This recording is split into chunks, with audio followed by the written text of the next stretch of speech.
It's funny where you find great events. Today, one of the more forgettable squares in Rome is the Campo dei Fiori, place of flowers, flower market, except for that ominous statue. Giordano Bruno. He was burnt here in this place of flowers for heresy by the Inquisition on February the 17th, 1600. The heretic's fork was jammed through his jaw. The other end was buried in his breastbone, so that he should not spread the word.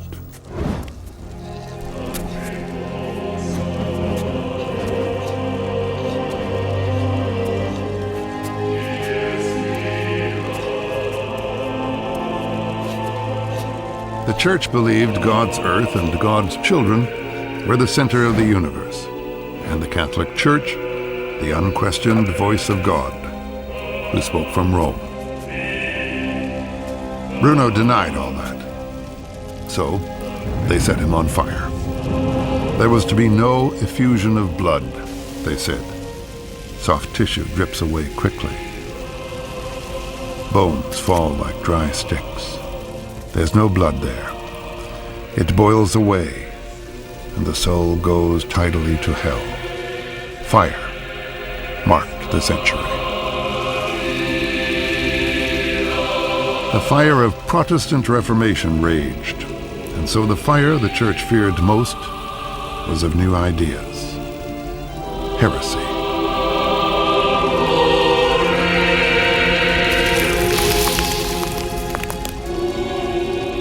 Bruno's inquisitor was the Reverend Robert Bellarmine. Remember him. Later he will be concerned with another heresy in the form of a book. The book is all but forgotten, but the events around it shook the world, literally. It said that the earth moved on its own axis, and it circled the sun. So what, you say? So then, that was the biggest revolution in thought. The biggest. It changed everything. Everything.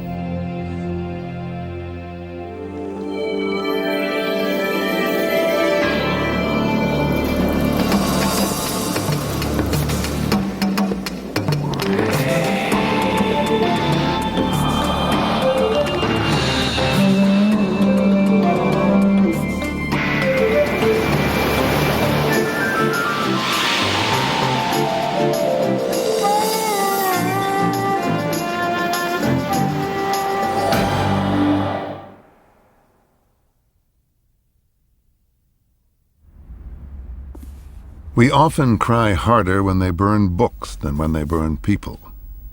The best books rest still and silent in ivory towers, and yet they change worlds. Literally, in the case of Galileo's dialogue, it moved this world from the center of the universe, the first and crucial act of the scientific revolution. These are the three books that bridge the scientific revolution. Copernicus's De Revolutionibus, Isaac Newton's Principia, and in between, Galileo's Dialogo, or the Dialogue. Now, it's not the greatest scientific book. It doesn't rank with these other two, and yet this is the book that won the war. This gave the arguments as to why it was reasonable to be on a moving earth, that it was reasonable to accept this much more beautiful aesthetic system in which you have the sun in the middle, the planets nicely arranged, and the earth just being one of the planets.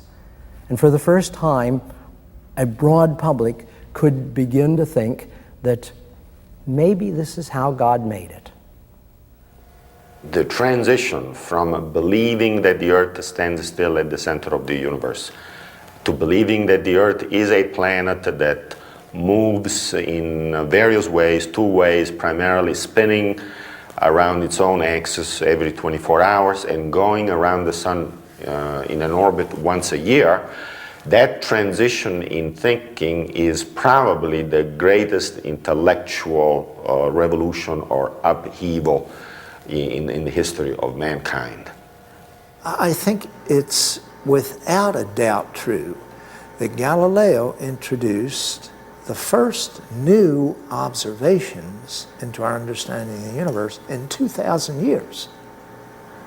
Galileo, unwillingly and unknowingly, did frankly introduce a whole period of history where there was an increasing kind of conflictual attitude between science and religion. The Galileo Affair, as it came to be called, would involve the betrayal of a pope, a file held in the secret archives of the Vatican. In it, a document which may be a forgery, which changed history and sealed the fate of Galileo before the most feared court of the time, the Holy Office of the Inquisition. He will tell the truth, otherwise we will have recourse to torture. The line is taken from the record of the Inquisition, 21st of June, 1633. It is spoken by Cardinal Melculano, the Inquisitor of Galileo, about this book, the Dialogue, published in 1632. What sort of book brings a man to torture, changes the world? Surely it is apocalyptic. No, it's light, witty, mannered. It has 3 characters. It's written in zesty Italian, not priestly Latin. The setting is very theatrical. A somewhat eccentric and run-down palace on the Grand Canal in Venice. The characters, Sagredo, a Venetian nobleman, elegant, dispassionate, who fears only boredom, and therefore loves Salviati, a barrel of a man, passionate, vital, a new thinker. Galileo when young. He baits fools, and in his opinion, there are many fools. For instance, the well-named Simplicio, a round, pompous pudding of a man, an old thinker. If Aristotle said it, it's true. I ask you, O foolish man, do you imagine some magnitude for the universe which you judge to be too vast? Why do you pass judgment on things you do not understand? God could have created the heavens even thousands of times larger than it is. What? Nothing is created in vain. This beautiful order is for our benefit. Would anything be created that is superfluous? For the use and convenience of whom? Merely taking care of us is adequate work for God, you say? We take too much upon ourselves if we believe that, Simplicio. I should not like to tie God's hands so, than that he has no other cares to attend to than those of the human race alone. Galileo called the old, strutting Aristotelian conservatives the Pigeon League. A wise man did not lightly insult these philosophers. But Galileo's wisdom was in science, not in human relations. The pigeons would have their revenge on the iconoclast Galileo Galilei. He has the look of a headstrong man, a proud Tuscan.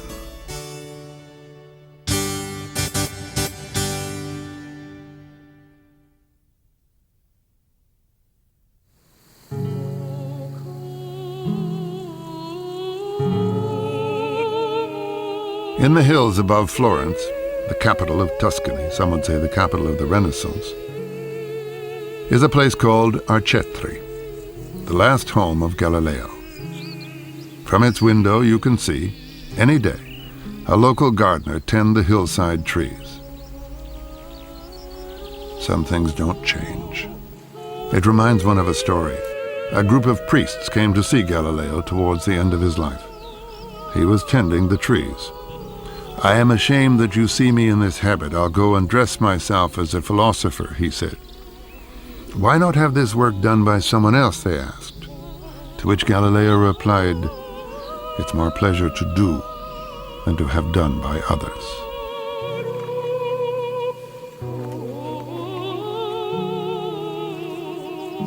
Galileo was a man of the earth, a philosopher by instinct, but a mechanic, a doer, a maker.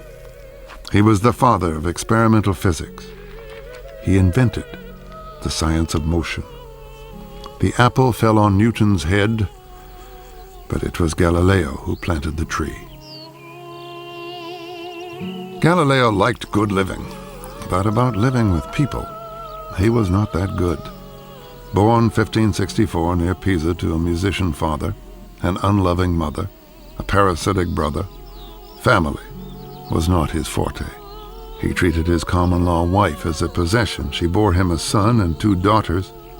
Both women sought solace as poor nuns, just over the hill from his house, in that convent. Solace there was not. Poverty and hardship there was. Probably the true love in his life was for the elder daughter, Sister Maria Celeste. She died at 33. He was 70. And only then did he realize how little he had done and how much he had cared.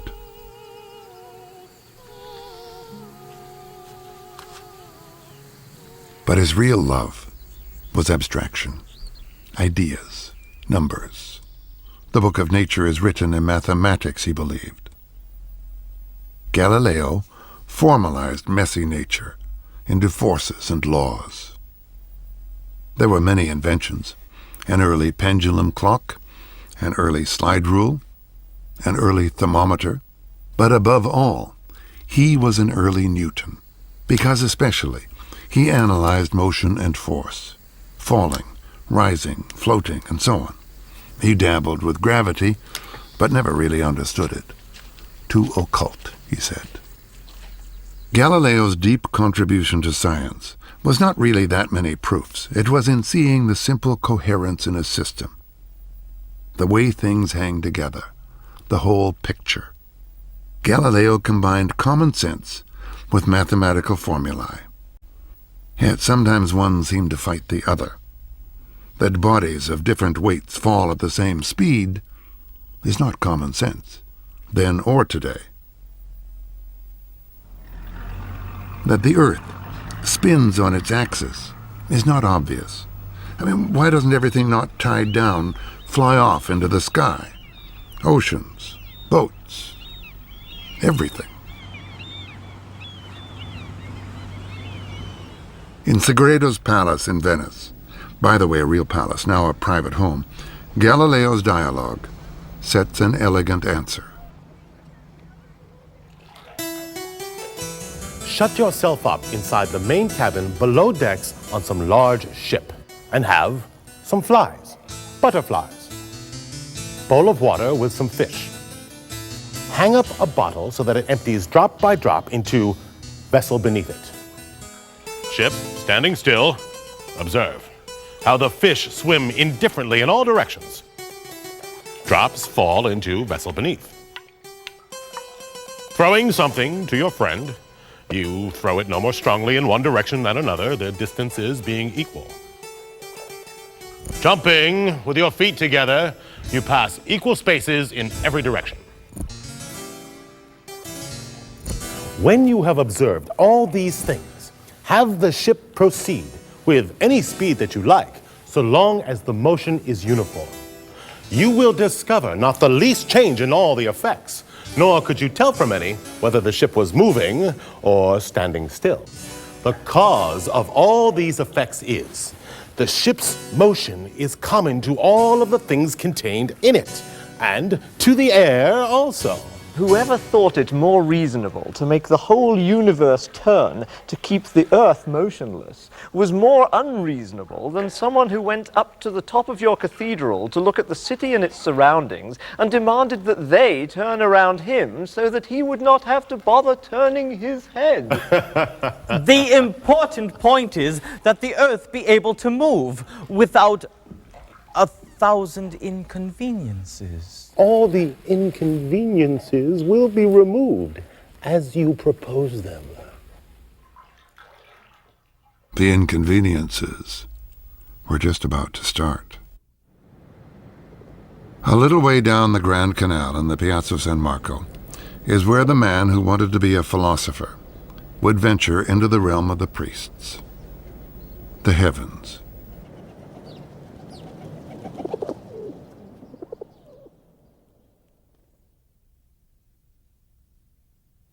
In 1609, hearing of a Dutch spyglass power of 3, Galileo the mechanic almost overnight, improved it to this, power of 10. This is a faithful replica of his telescope, and it changed the course of history.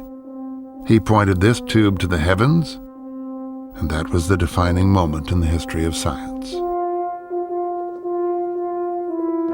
Galileo was ambitious, determined to sell it to the highest bidder. He came, like any tourist, to the Piazza San Marco to show off his big lens.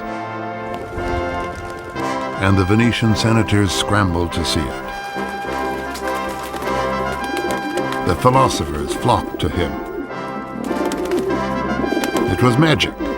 In fact, some loyal followers of Aristotle thought it black magic and refused even to look. No, no, they said. Blasphemy, they said. The first blasphemy in the sky, the moon was not pure and white. It was rough and rocky as we know it. These are Galileo's drawings.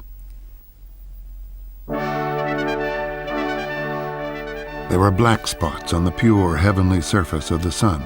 Our pictures, Galileo's. And then, if the telescope was the turning point for science, Jupiter was the turning point for Galileo. Suddenly, he saw a little solar system, a sort of sun and moons going round it, and the whole thing moving. Not a proof, but a coherent system which worked. Copernicus was alive and well and living on Jupiter. In January of 1610, by chance he turned to Jupiter and he found the little points of light next to it.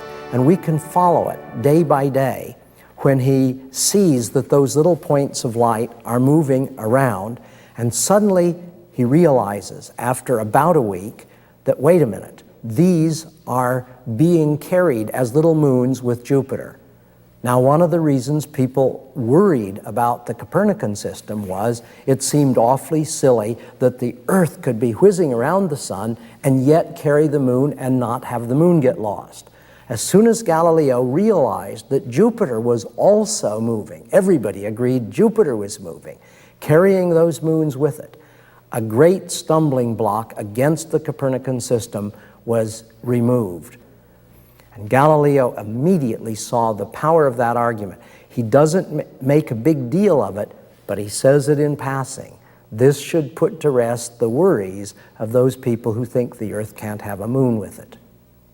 Now, this may not have converted the world into Copernicans, but it certainly converted Galileo, because up to that time he was probably just a timid Copernican, if at all.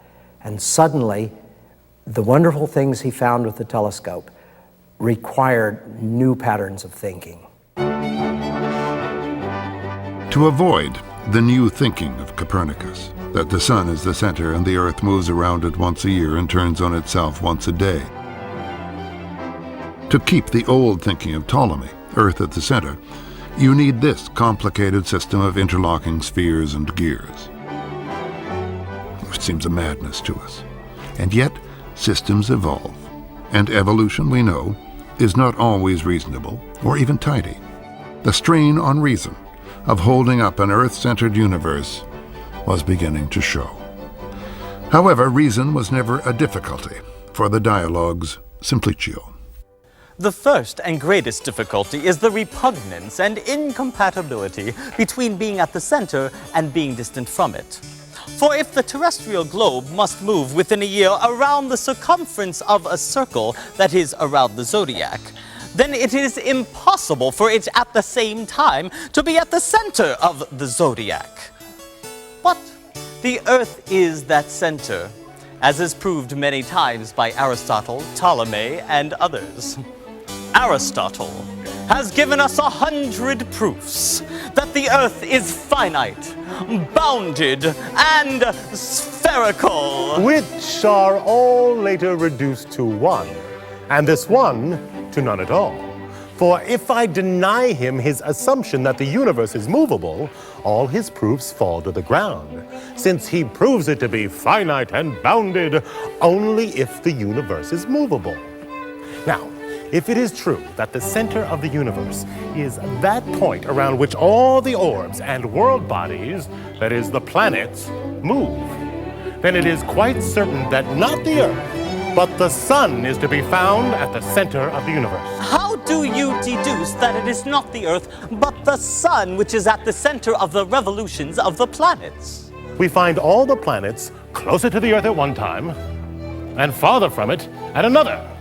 The differences are so great that Venus, for example, is 6 times as distant from us in the one state as it is in the other. And Mars soars nearly 8 times as high in the one state as in the other. But what are the signs that they move around the Sun? Mars, Jupiter, 8 times as high. Very distant, 60 times as large. It is certain that 6 times as distant approach and recession must revolve around the Sun. Perhaps I should understand it better from the drawing of a diagram.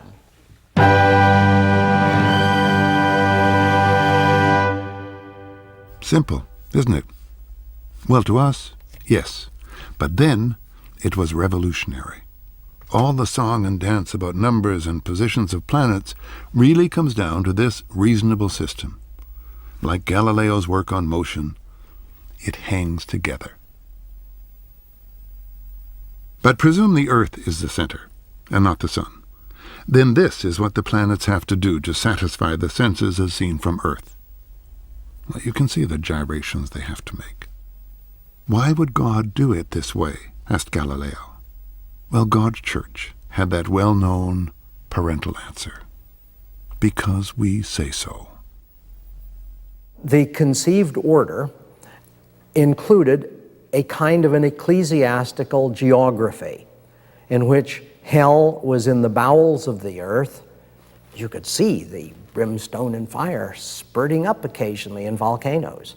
And then you went out through the spheres of the heavens, and beyond that was God and heaven. And moving to a Copernican system was a great threat to this kind of sacred geography, which was tacitly accepted, but wasn't really, honestly, part of Scripture. And this was a threat to the whole doctrinal basis of the church's teaching on the sacraments, on the nature of the church itself. And so it was a philosophical issue. If Copernicanism won out, the church felt Aristotelianism was going to go, and therefore the basis of their doctrinal statements is going to go. It's very strange because many people feel that if they give up a literal belief in one point, it's going to undermine the whole thing. And frankly, I think you have to approach scriptures in a much more thoughtful way. That's what Galileo was prepared to do. He said God has made the book of Scripture and the book of nature, and they shouldn't be contradicting each other. And Aristotle's pigeons went with the church. They had flocked to praise Galileo to the skies. Now they begin to peck him to death. It will take a number of years for them to crucify him.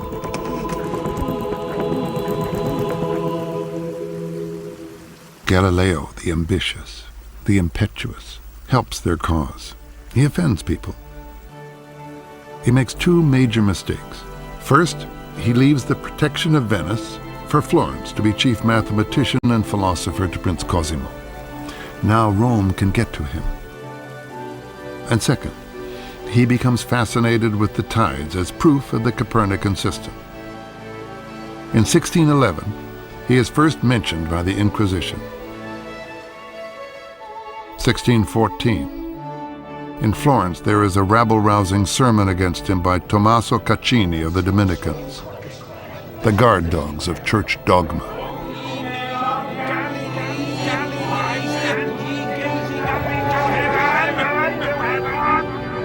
1615, Rome, the center. Another priest, Lorini, scuttles to the Inquisition with a formal complaint over Galileo's Copernican views.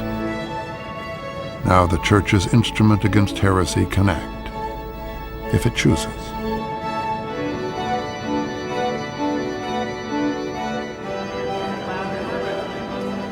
Galileo is summoned to Rome. Then, as now, the fountainhead, the engine, the guarded heart of the Catholic Church, a paradox of grandeur and humility. The collective will and individual dissent. The pride and the prejudice of Holy Mother Church.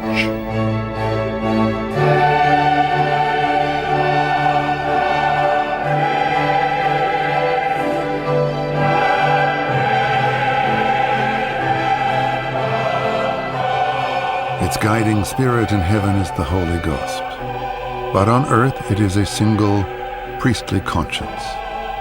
In Galileo's time, it was that of Bruno's inquisitor, the Jesuit, Robert Cardinal Bellarmine.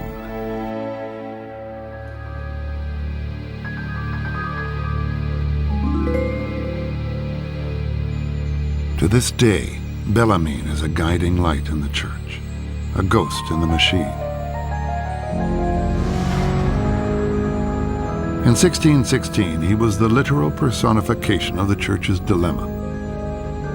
How to move this Leviathan from the closed and fixed world of the Middle Ages into the open and changing world of the scientific revolution.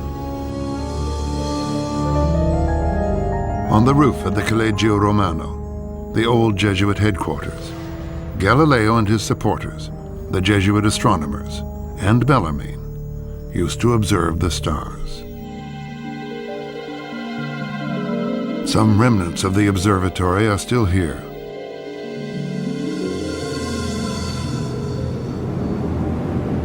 And in the mists of a Roman night, the dilemma also remains. On the one hand, Bellarmine, bureaucrat, defender of the church, believed the Bible was the literal word of God.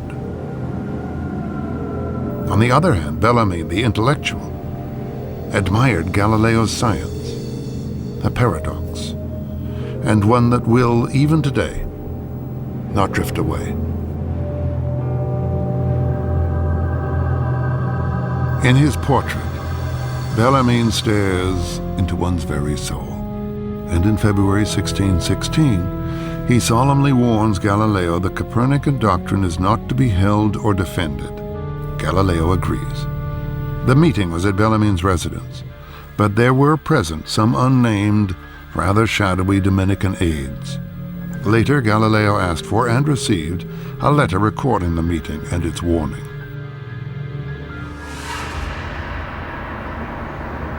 It is an important document, and to find it, you must enter the Vatican state.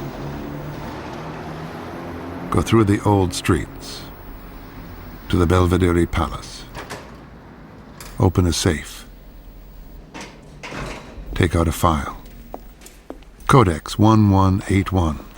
Proceedings against Galileo Galilei. The file must only be handled by an official of the Vatican.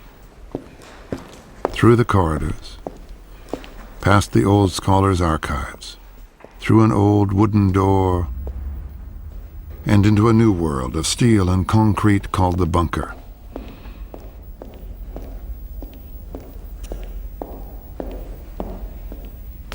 Here are the secret archives of the Vatican, an immensely secure, controlled environment.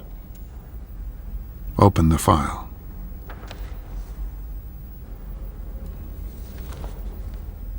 And there is the document. 26th of May, 1616. Not to hold or defend.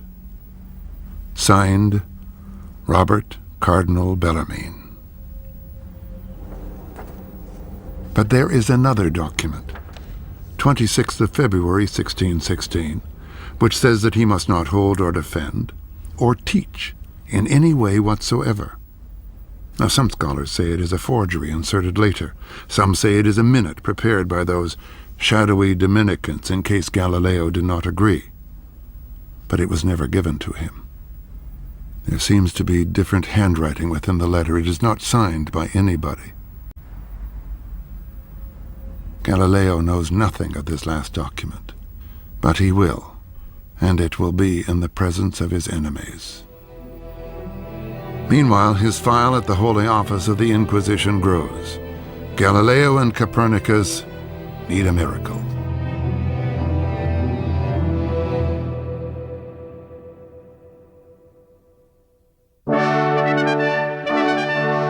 The miracle happens. 1623. Galileo's friend, poet, intellectual, and mystic, fellow Tuscan and fellow egotist, Maffeo Barberini, is elected Pope Urban VIII. Like Galileo, he is not given to false modesty. I know better than all the cardinals put together. The word of a living pope is worth more than the sayings of 100 dead ones.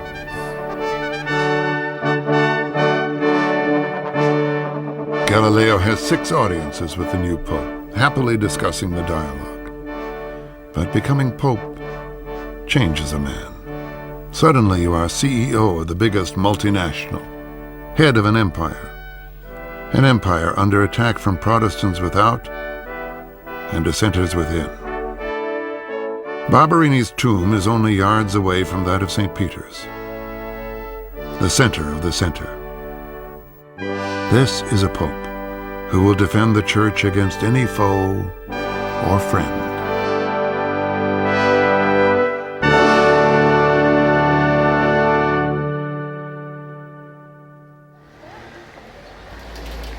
The Pope's instrument against heresy was the Inquisition, and it still is.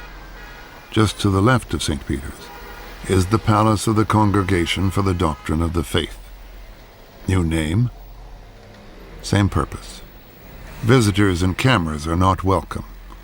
Behind the doors, proceedings are closed.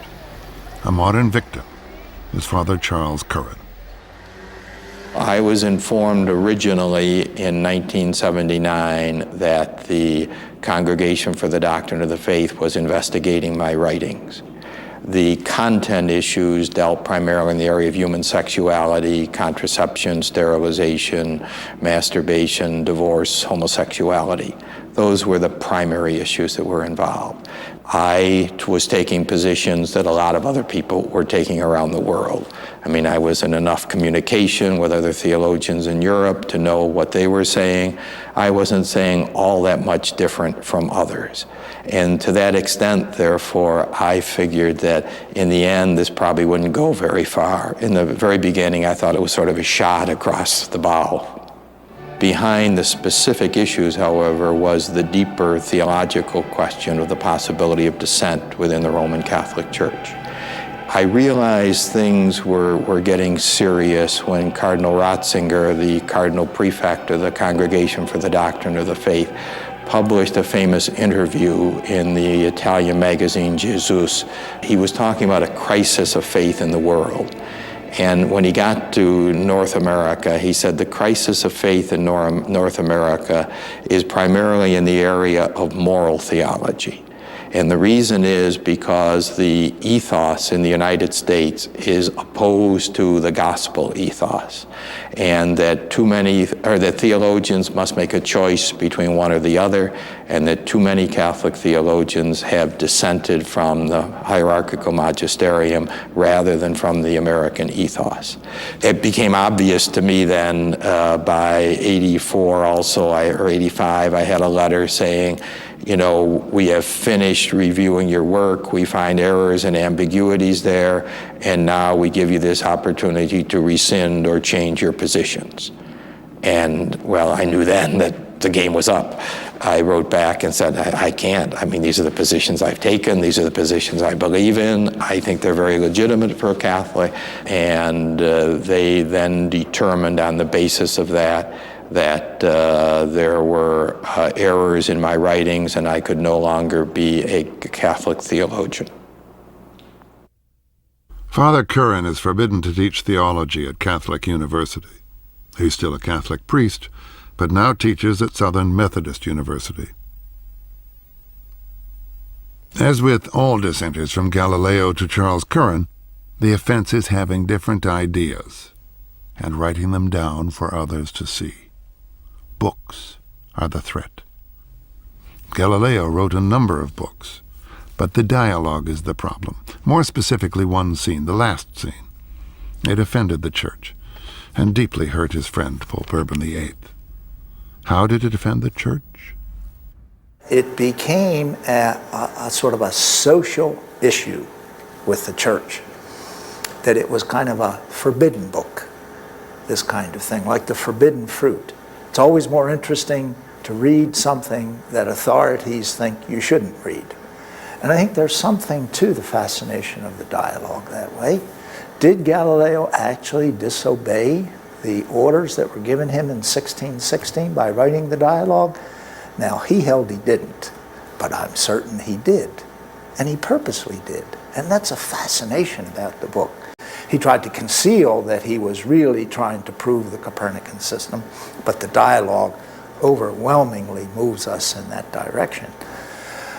What the fascination really comes down to in that context is that Galileo actually wanted to save the Church from getting into trouble over taking positions when it didn't have to. He wanted the Church to stay open with respect to the system of Ptolemy and the system of Copernicus, heliocentrism and geocentrism, because he tried to convince the authorities there was no need to take a position. Let's let it mature. Let's let science do its thing. And how did he manage to offend the Church and his friend the Pope? Well, the subject is the tides. You cannot limit God. His ways are beyond our understanding. God can make the tides, and anything else for that matter, in any way he likes, says the Church and the Pope. Galileo stuffs this argument into the last pages of the book, and he puts it in the mouth of Simplicio, our resident buffoon. For anybody but the Pope, it's a humorous scene. Now it is time to put an end to our discourses. I thank you, Sagredo, for your most courteous motivation. Just as I ask pardon of Simplicio if I have offended him sometimes with my too heated and opinionated speech. Be sure that in this I have not been moved by some ulterior purpose, but only by that of giving you every opportunity to introduce lofty thoughts, so that I might be the better informed. You need not make any excuses. They are superfluous, especially so to me, having been accustomed to public debate.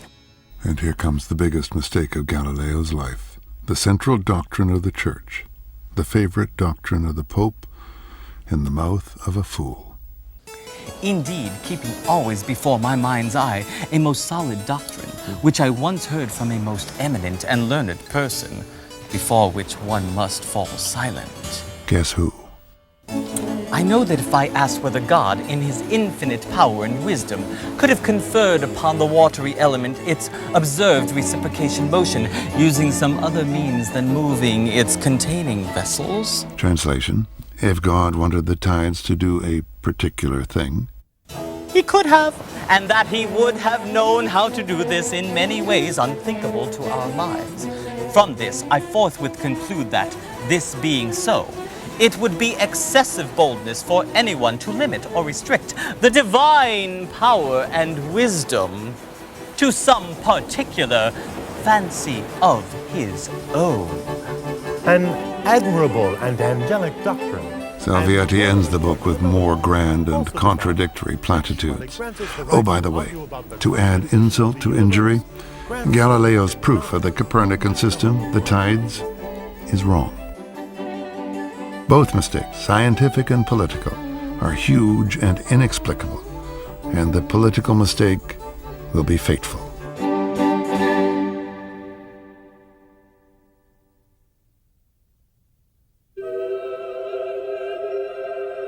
Word that the Pope's argument has been put in bocca di un sciocco, in the mouth of a fool, gets back to Rome and the Pope. His anger at what he sees as a gratuitous insult will never be assuaged. The Tuscan ambassador attempts to intercede on Galileo's behalf. There are the usual pleasantries and diplomatic folderol, and then the ambassador says the name. Galileo. The Pope explodes. Your Galileo has ventured to meddle in things he ought not, and with the most grave and dangerous subjects that can be stirred up in these days.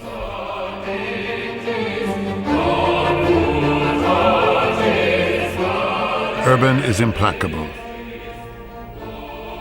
Galileo will come to Rome and will appear before the Holy Office of the Inquisition. By what means and how long ago did he come to Rome? Despite illness and age, he is 70, and an outbreak of plague, Galileo is brought to Rome. Did he come of his own accord, or was he called, or was he ordered by someone to come to Rome, and by whom? In Florence, the Father Inquisitor ordered me to... The proceedings of the Inquisition are icily formal and unremitting. The trial will stretch over some months. Did he know, or can he guess, the reason why he was ordered to come to Rome?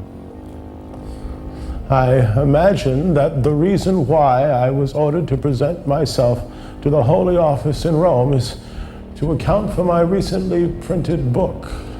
What is the character of the book on account of which he thinks he was ordered to come to Rome? It is a book written in dialogue form, and it treats the constitution of the world, that is, of the two chief systems, and the arrangement of the heavens and the elements. If he were shown this book, would he be prepared to identify it as his? I hope so. Was he then notified of the said decision, and if so, by whom? I was. I was indeed notified of the said decision of the Congregation of the Index, and I was notified by Lord Cardinal Bellarmine. What did the most eminent Bellarmine tell him about the said decision? And did he say anything more about the matter? And if so, what? Lord Cardinal Bellarmine told me that Copernicus's opinion could be held suppositionally, as Copernicus himself had held it. His Eminence knew that I held it suppositionally. In conformity with this, I keep a certificate by Lord Cardinal Bellarmine himself, dated the 26th May, 1616, in which he says that Copernicus's opinion could not be held or defended being against Holy Scripture. I present a copy of this certificate, and here it is. The document is a shock to the Inquisition. This is not a trial as we know it. There is no counsel. The Inquisitor is judge and jury. It proceeds in secret. You are guilty until proved innocent. But about documents, the Inquisition is meticulous. Galileo's letter from Bellarmine is an upsetting surprise. Remember the secret archives file? This is the letter from Bellarmine, a surprise to the Inquisition. Do not hold or defend. But they have a surprise for Galileo, the suspect and unsigned injunction. Do not hold, defend, or teach in any way whatsoever. I do not recall that this injunction was given me any other way than orally by Lord Cardinal Bellarmine. I do remember that the injunction was that I could not hold or defend, and maybe even that I could not teach. I do not recall further there being the phrase, "in any way whatever," but maybe there was. In fact, I did not think about it. Having received a few months thereafter Lord Cardinal Bellarmine's certificate dated 26 May 1616, which I have presented, and in which is explained the order given to me not to hold or defend the said opinion. Regarding the other two phrases in the said injunction now mentioned, namely, not to teach and in any way whatever. I did not retain them in my memory, I think because they are not contained in the said certificate, which I relied upon and kept as a reminder.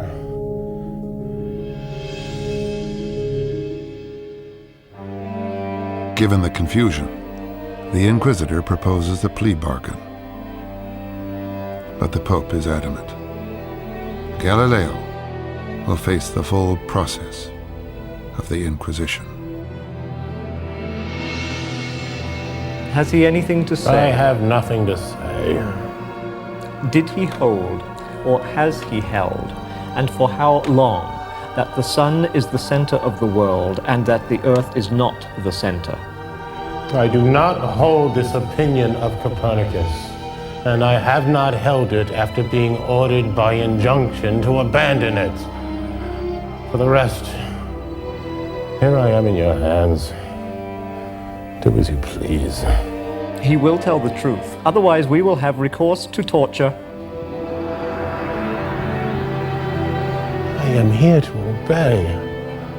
But I have not held this opinion after the determination was made.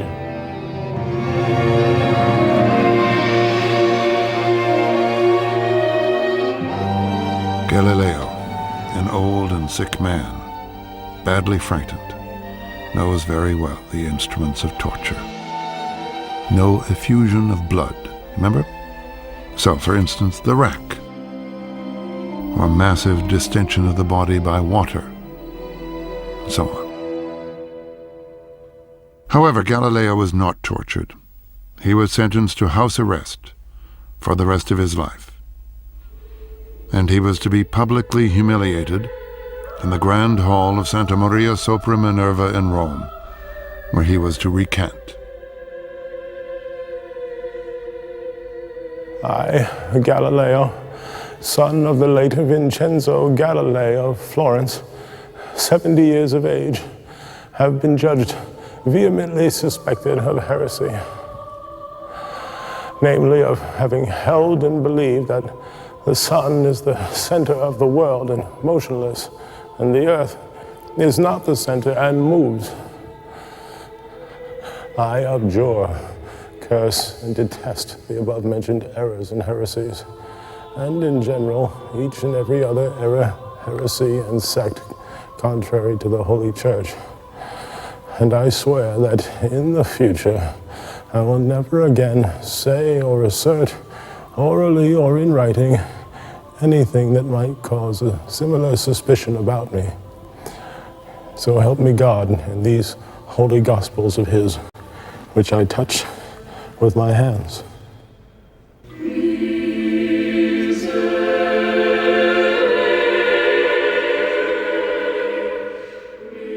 Galileo Galilei, who saw further than anyone before him, goes blind. In 1642, he dies. On Christmas Day of that same year, Isaac Newton is born.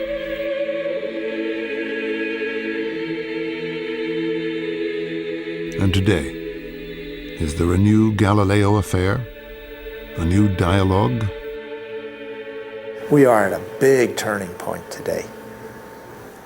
Let's take a serious look at the way the church confronts this very rapid growth in the biological sciences and explorations of the origins of life, of the evolution of life, the meaning, the very nature of the human being in this whole evolution of the universe.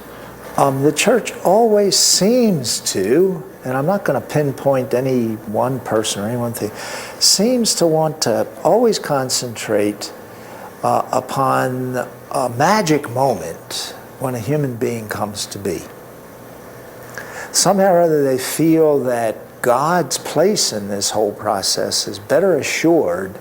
There's a magic moment when he comes in, let's give it the traditional phrase of, and creates the human soul. Because I think that traditional phrase carries a lot of meaning and it shouldn't be thrown aside. But nonetheless, it forces the church's hand in saying, you know, there's a magic moment when God intervenes. And I think that's bad science because, I mean, I'm not an expert in the field, but the coming to be of a human being is a continuous process. And in fact, the marvel, the magic, the beauty of this whole thing is the continuity of it. I mean, I'm evolving now as a human being. I'm not a static thing. And there's not a magic moment when God is dealing with me. There's not a magic moment when He made me. The whole thing is magic. That's the better science. In 1997, a spacecraft named Galileo found traces of what could be the building blocks of life on Europa, a moon of Jupiter.